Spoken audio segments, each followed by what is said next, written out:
Champions ট্রফিতে সর্বমোট $6.9 million বা 83 কোটি টাকার প্রাইজ মানি ঘোষণা করল আইসিসি। গ্রুপ পর্বের সব ম্যাচ হেরে টুর্নামেন্ট থেকে বিদায় নিলেও বাংলাদেশ পাবে 3 কোটির বেশি টাকা। টুর্নামেন্টে অংশ নেওয়ার কারণেই প্রায় 1.5 কোটি টাকা পাবে 8টি দল।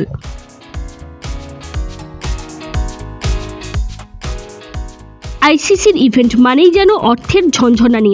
দরজায় করা নাড়ছে আরও একটি ICC event, ICC champions trophy. Tournament শুরুর আগে টুর্নামেন্টের প্রাইজ মানি ঘোষণা করেছে আইসিসি, যেখানে সর্বমোট প্রাইজ মানির পরিমাণ সবশেষ আসরের চেয়ে 53% বেশি বৃদ্ধি পেয়ে হয়েছে $6.9 মিলিয়ন বা প্রায় 83 কোটি টাকা।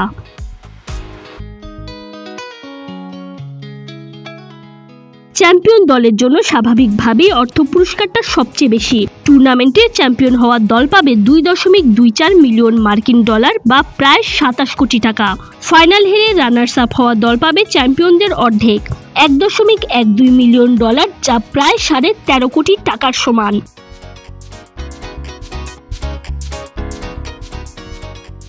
এছাড়াও সেমিফাইনালে হেরে যাওয়া দুই দলের পকেটে ঢুকবে $5,60,000 করে, যা বাংলাদেশি টাকায় প্রায় 6.5 কোটি টাকার চেয়ে একটু বেশি।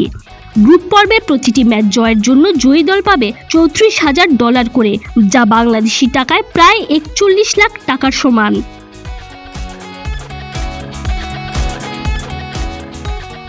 এছাড়াও 8 দলের মধ্যে পঞ্চম বা ষষ্ঠ স্থানে থেকে টুর্নামেন্ট থেকে বিদায় নেওয়া দুই দল পাবে $3,50,000 বা প্রায় 4.20 কোটি টাকা করে। টুর্নামেন্টে বাকি দুই দল অর্থাৎ সপ্তম এবং অষ্টম স্থানে থাকা দলের পকেটে ঢুকবে $1,40,000 বা 1.68 কোটি টাকা।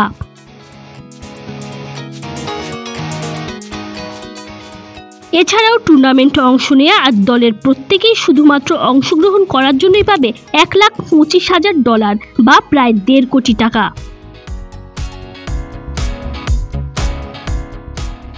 আগামী 19 ফেব্রুয়ারি পাকিস্তান এবং নিউজিল্যান্ডের মধ্যকার ম্যাচ দিয়ে মাঠে গড়াচ্ছে চ্যাম্পিয়ন্স ট্রফির এবারের আসর।